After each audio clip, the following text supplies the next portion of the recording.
So what I'm gonna do now, I'm gonna show you guys something, right? And it's pretty cool stuff. And when I found this stuff out, I was able to build a credit score of 800 plus 3 times.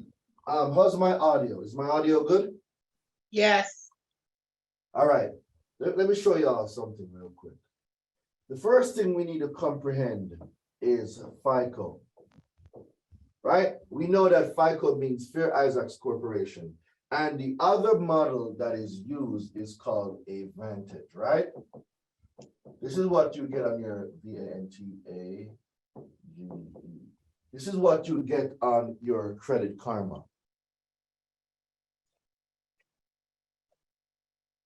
So FICO is the industry standards.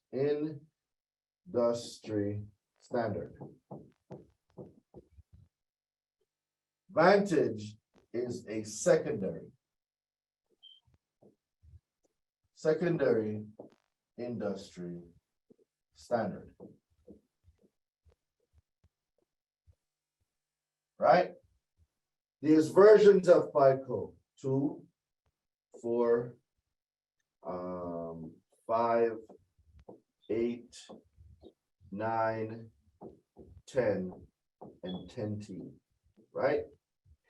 Vantage, there's 2.0, I think there's 3.0 and maybe 4.0. Those are the Vantage. They could be a little bit different, all right? But each of them have data points, right? And the data points for them are calculated using an algorithm, something similar to this. In this chart, you will find some numbers, right? You'll find some numbers, and then these numbers, they equate to something. So 35, 30, 15, 10, and 10. Can anybody tell me what that means?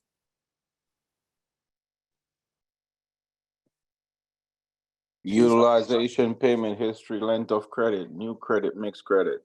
Very good. Who was that? That's amazing. Who was That's that? Quran. That's Quran. Homeboy's been studying. Drop some fire in the chat for Kieran. All right. Now, what you guys don't know is that this adds up to what? 100%. So it adds up to what? 100%, right? But this 100% is based on a credit score rating from 300 to 850, right? So that gives us 550 points. So 100% is equal to 550 points. Because from 300 to 850, what do we have? We have now 550 points. Is that correct, guys? All right, cool. Guys, you can off mute and answer me, you know. As long as there's not a lot of noise in the background, you can off mute and speak. Like, I want this to be interactive. Yes. Now, when I look at this and I saw that it equal to 550 points, then I then said each percentage must represent a certain number of credit score points based on the algorithm. Could we also assume that fact is true? Yes. All Yes, right. sir. So if 35% of 550, well, what's the number? Can somebody do the math for me? 192.5. So 192.5 points. What's 30%? 165. 165. 165. 15%? 82.5. 82.5. What's 10%? 50. 5. 55 and 55. Guys, when I figured this math out, it blew my entire mind because now I know that I can recapture the biggest portion of the consumer report. Can somebody add up 192.5 plus 165? What do we have? 357.5. 357.5.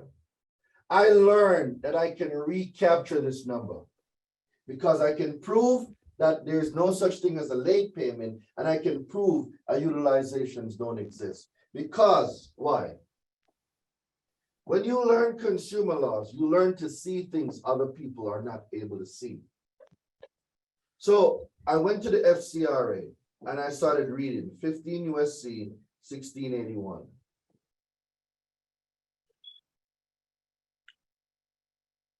Right? So I went to 15 USC 1681A under definitions and rules of construct, and I came across some information that forever changed the way I operated. You see, exclusions told me that except as provided in paragraph 3, your consumer report, Congress gave me the definition of what consumer report is, and that is when I realized that we have been tricked by a system.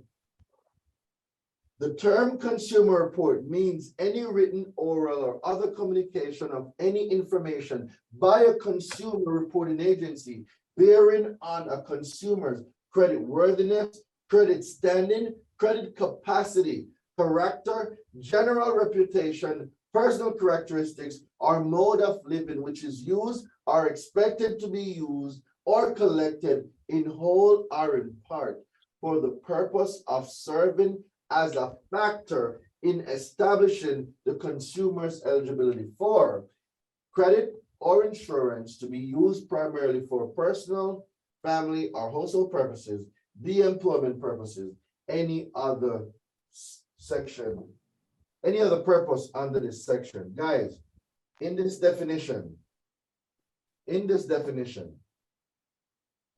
tell me if you saw the word FICO in this definition, FICO, or the word Vantage. No. No, That's So a negative. if Congress gave us the definition of what the consumer report is, factors of FICO or factors of Vantage has nothing at all to do with our consumer report. Those are algorithm based, not consumer report based. Does everybody get what I'm saying?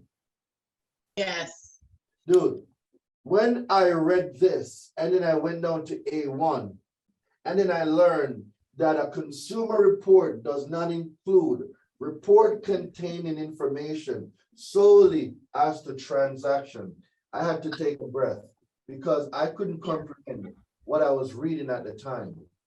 I had to take a breather because this just told me that the payment history and the utilization that is preached isn't law because FICO does not make consumer law. And in the definition of what our consumer report is, FICO is not a part of it.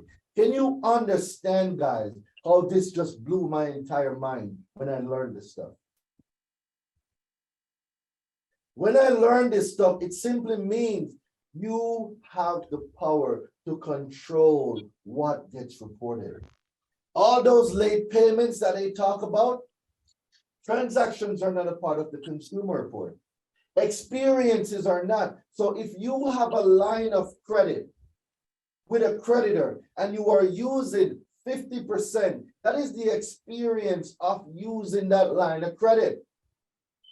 Your experience or your transaction is not a part of your consumer report. So if we know now that we've been lied to, which they don't have a problem doing, how easy it is now for you to recapture 357.5 points on your consumer report. Guys, do you see how simple it is once you learn consumer laws? Yes, I do. yeah, So simple. And this is why I keep telling you guys, the university, join the university. Guys, this stuff Equifax is not gonna tell you. TransUnion is not gonna tell you. It's like, no one is not gonna tell you this if you don't find this stuff out for yourself. So what are you saying? Are you saying that if you have a 350 credit score that Okay. is basically good? 350 plus 357.5. How much is that? 750. That's 750. Yeah. 7.5. How much? 750. 707.5. 7.5, right. 7.5? A lot better than what you had, that's for sure. Mm-hmm.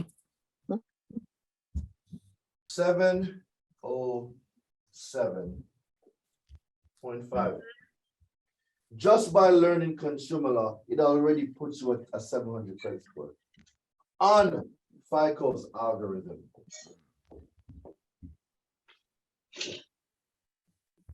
Ladies and gentlemen, and we're not even talking about maxing out the other categories like your length of credit history by using authorized users or trade lines. We're not talking about keeping our credit at every 6 months we apply for an extension of credit and getting the right mixture of credit. Those categories, when I found that out, that's when I got to 800 plus 3 times. Okay. When I learned that, there's absolutely nothing no one from FICO, Experian, TransUnion, or Equifax can tell me, because I've brought this to them and they cannot answer me. For those of you that have seen me at CreditCon, when I'm asking these questions, they cannot answer these questions. And this is right there in their laws.